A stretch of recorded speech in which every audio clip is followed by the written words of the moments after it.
வணக்கம். செல்வகுமாரின் மாலை வானிலை ஆய்வறிக்கை. அதிகாரப்பூர்வ வானிலை அறிக்கைக்கு இந்திய வானிலை ஆராய்ச்சித்துறை அறிக்கையை பார்க்கவும்.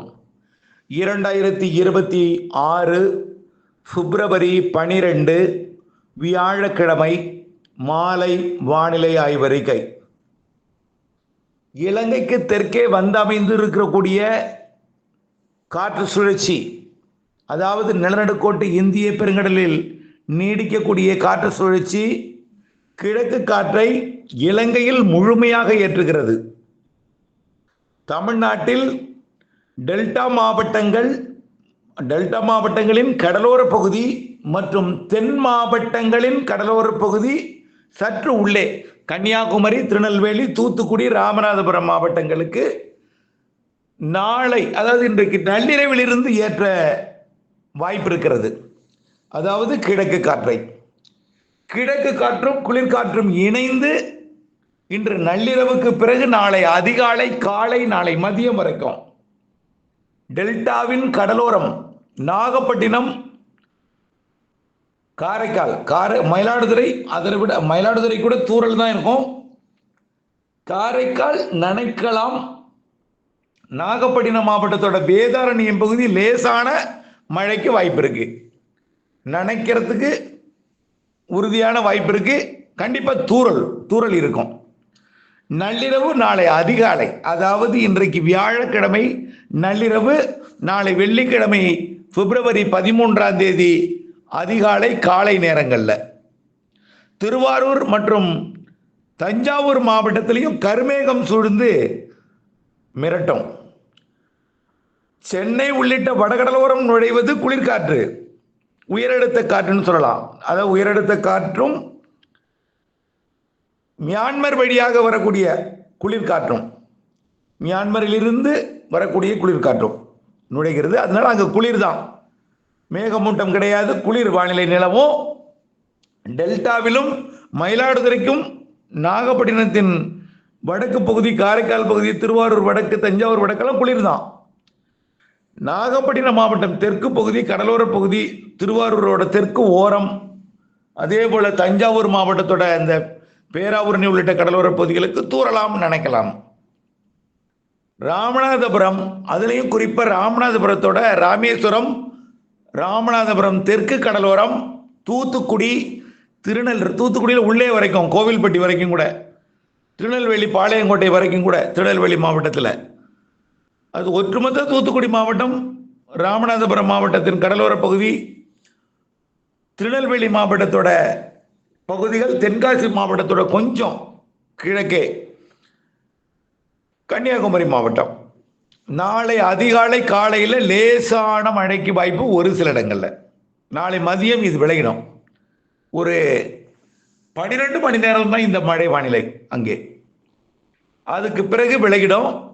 இன்றைக்கே டெல்டாவில் கருமேகம் சூழ்ந்த காரணத்தினால மழை வருமா, அறுவடையை பாதிக்குமா, வானம் மேகமூட்டமாக இருக்கிறதே, மழை வந்து விடுமோ என்று கடுமையான ஒரு அச்சம், பீதி நிலவியது.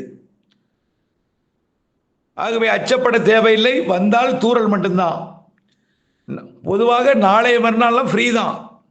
14 இருந்து 19 வரைக்கும், 20 காலை மதியம் வரைக்கும் கூட இடைவெளி தான்.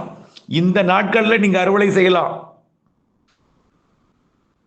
அதாவது 14, 15, 16, 17, 18, 19, 20, 7 நாட்களுக்கு இருக்கு வாய்ப்பு, இடைவெளி நாள்.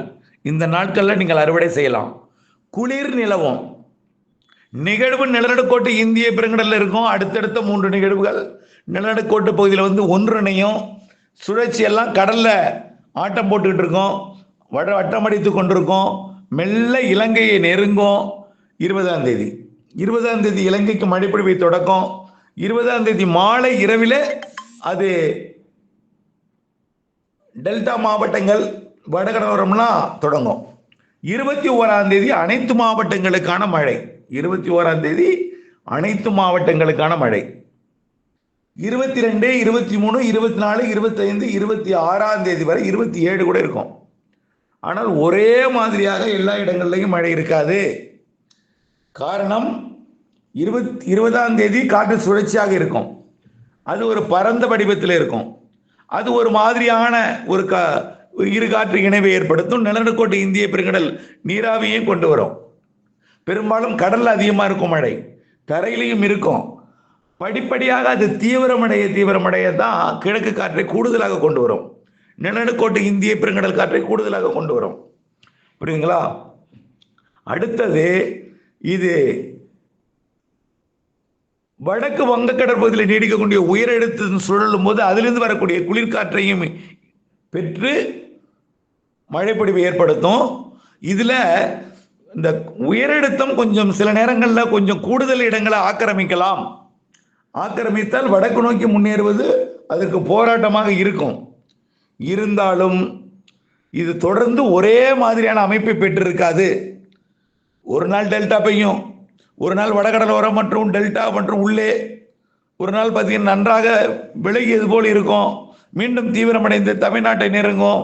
மீண்டும் அனைத்து மாவட்டங்களுக்கும் மழை தீவிரமடைந்து கடந்து போய் கூட வாய்ப்பு இருக்கு.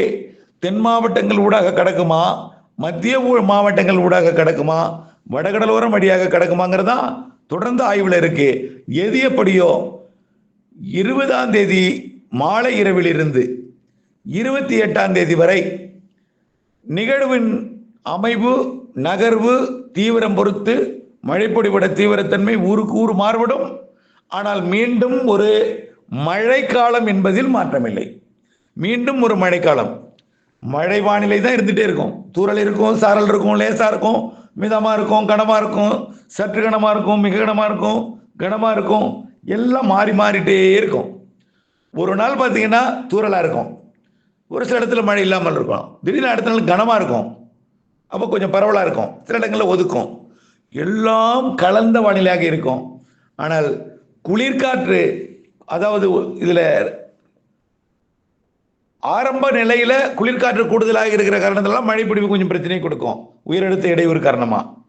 அப்புறம் போக போக அந்த உயரழுத்தம் விலகி கிழக்கு காற்று மற்றும் மரங்களால் குளிர்விப்பதற்கு மேற்கு தொடர்ச்சி மலையில மேற்கு காற்று வந்து கிழக்கு காற்று வடக்கு காற்று எல்லாம் சந்திப்பு ஏற்படுத்தி 21, 22 உள் மாவட்டங்களுக்கும் மழைப்பிடிப்பை கொடுக்க தொடங்கினோம். எது எப்படியோ மழை ஊருக்கு ஊரு மாவட்டங்களுக்கு மாவட்டம் அளவிலும் பரப்பிலும் ஏற்ற இறக்கத்துடன் இருக்கும். எல்லா மாவட்டங்களுக்கும் ஒரு வாரத்துக்கு மழை வானிலை தான். மழை இருக்கும், வெயில் காட்டும், மேகமூட்டம் வரும், தூறல் இருக்கும், சாரல் இருக்கும், நனைக்கும் மழை எல்லாம் கலந்து மாறி மாறி இயங்கிக் கொண்டே இருக்கும். ஒரு மழைக்காலம் போல தான் இருக்கும். 20 21 இருக்கும் உள்ளே எல்லாம். உள் மாவட்டங்கள்லாம் 21 28 வரை கூட இருக்கும். சில நாளைக்கு 26 வரை உறுதி, 27 வரை வாய்ப்பு, 28 வரை தொடர வாய்ப்பு இருக்கிறது என்பதை தெரியப்படுத்த விரும்புகிறேன். தொடர்ந்து வானிலை அப்டேட்ஸோட இணைந்திருங்கள்.